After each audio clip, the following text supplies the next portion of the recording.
Over thinking এই শব্দটা একজন মানুষের জীবনের সাথে খুবই ওতপ্রোতভাবে জড়িত এবং খুবই বিপজ্জনক একটা শব্দ। এই শব্দটার সাথে যে মানুষটা জড়িয়ে গেছে সেই মানুষটার মৃত্যু একদম খুব কাছাকাছি চলে এসেছে।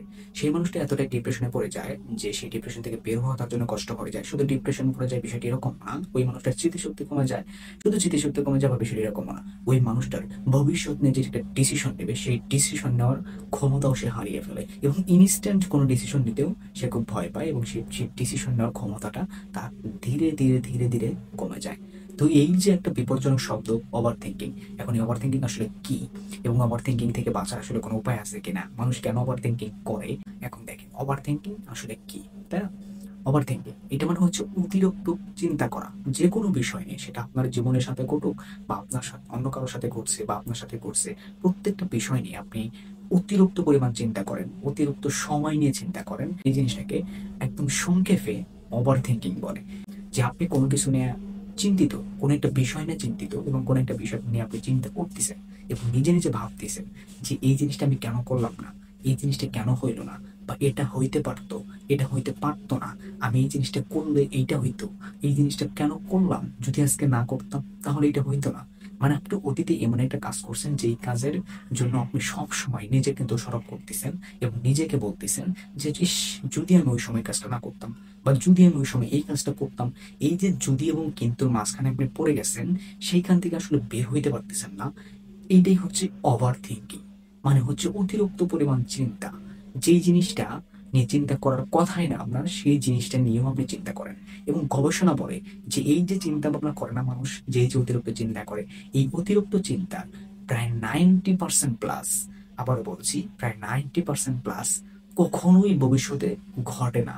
তার মানে হচ্ছে আপনি যেই চিন্তাটা করতেছেন, যদি এটা করতাম, যদি এটা হতো, যদি এটা না হতো, এই যে যদি কিন্তু মাঝখানে আপনি পড়ে গেছেন, এই চিন্তাগুলা, এই চিন্তাগুলোর প্রায় 90% কখনোই ভবিষ্যতে ঘটে না। আপনি একটা জিনিস চিন্তা করেন, আপনি ভাবেন আসলে কতটা বোকা, যে যেই জিনিসটা 90% পসিবিলিটি হচ্ছে না ঘটার সম্ভাবনা বা 90% ঘটবে না এটা শিওর, তারপরেও ওই জিনিসটার পিছনে আমরা কতটা সময় ব্যয় করি এবং ওই জিনিসটা নিয়ে আমরা কতটা চিন্তা করি, যেইটার ফলে আমাদের এত এত ইফেক্ট পড়ে। আমাদের ডিসিশন নেওয়ার ক্ষমতা কমে যায়, আমরা ডিপ্রেশনে পড়ে যাই, আমরা আস্তে আস্তে ধীরে ধীরে মৃত্যুর পথে ঝুঁকে পড়ি। তারপরেও আমরা ওভার থিঙ্কিং করি। ওভার থিঙ্কিং কিভাবে হয়? মনে করেন আপনি একটা ইন্টারভিউ দিতে গেছেন, আপনি কোনো একটা কোম্পানির চাকরির জন্য ইন্টারভিউ দিতে গেছেন। সেখানে আপনার বসের সাথে কমিউনিকেশন হচ্ছে, আপনার বস আপনাকে প্রশ্ন করতেছে, আপনি উত্তর দিতেছেন। ও আপনার কাছে হঠাৎ করে মনে হয়েছে যে, বা মনে হইতেছে ইস, আমার মনে হয় যে এই প্রশ্নের উত্তরটা যদি আমি এইভাবে না দিয়ে এইভাবে দিতাম তাহলে হয়তো আমার চাকরিটা হয়ে যেত। বা আমি যদি এই প্রশ্নের উত্তরটা এভাবে করতাম তাহলে হয়তো হয়ে যেত। আবার এরকম হইতে পারে যে কোনো প্রশ্নের অ্যান্সার আপনি করতে পারেন নাই, একটা প্রশ্নের অ্যান্সার আপনি দিতে পারেন নাই। আপনি বলছেন যে এত সহজ প্রশ্ন, জাস্ট একটু যদি দেখে যাইতাম, ঠিক আছে, তাহলে আমার চাকরিটা হয়ে যেত। এই যে আপনি বিষয়টি নিয়ে অতিরিক্ত পরিমাণ চিন্তা করতেছেন, দিনের পর দিন চিন্তা করতেছেন, এটাই হচ্ছে ওভার থিঙ্কিং। ওভার থিঙ্কিং আসলে অ্যাকচুয়ালি এইভাবেই আসে যে প্রত্যেকটা বিষয় নিয়ে আপনি অতিরিক্ত পরিমাণ চিন্তা করেন, যে এটা না করলে এটা হইতো না, এটা না করলে এটা হইতো না, এটা এটা সেটা, ঠিক আছে, এই যে এটা সেটা, তারপর হচ্ছে যদি কিন্তু মাঝখানে যে আপনি পড়ে গেছেন একটা গোলক ধাঁধার মধ্যে আপনি পড়ে গেছেন, এটাই হচ্ছে ওভার থিঙ্কিং। ওভার থিঙ্কিং থেকে আসলে বেরিয়ে আসা যায় কিনা? হ্যাঁ, এখান থেকে ফিরে আসা যাবে। এর জন্য আপনার নিজেকে মোটিভেট করতে হবে। আপনি যদি আপনি নিজেকে মোটিভেট না করতে পারেন তাহলে এখান থেকে ফিরে আসা সম্ভব না। আপনি এখান থেকে ফিরে আসার জন্য কয়েকটা কাজ করতে পারেন। সেটা হচ্ছে যেই বিষয়টা না অতিরিক্ত পরিমাণ চিন্তা করতেছেন, সেই বিষয়টাকে তুচ্ছ মনে করে সেই বিষয়টা আপনি এটা চিন্তা করতে পারেন যে আমি এখন যেটা চিন্তা করতেছি এটা কি আসলে 2 বছর পরে থাকবে, এটা কি আসলে 3 বছর পরে থাকবে? থাকবে না, তাহলে আমি কেন ওই বিষয়টা নিয়ে চিন্তা করতেছি, এটা আপনি মনে করতে পারেন। এবং এটা মনে করে আপনি সেই জিনিসটা চিন্তা করা বাদ দিতে পারেন।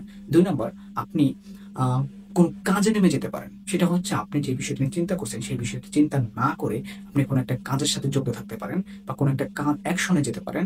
সবসময় হচ্ছে কাজের মধ্যে থাকলে আপনার ভিতরে ওই চিন্তাটা আসবে না। 3 নম্বর, আপনার ভিতরে যেই চিন্তাটা আসতেছে সেই চিন্তাটার জন্য আপনি একটা টাইমার বেঁধে দিতে পারেন, যে আপনি এখন যেই বিষয়টা নিয়ে চিন্তা করতেছেন এই বিষয়টা আপনি জাস্ট 5 মিনিট চিন্তা করবেন।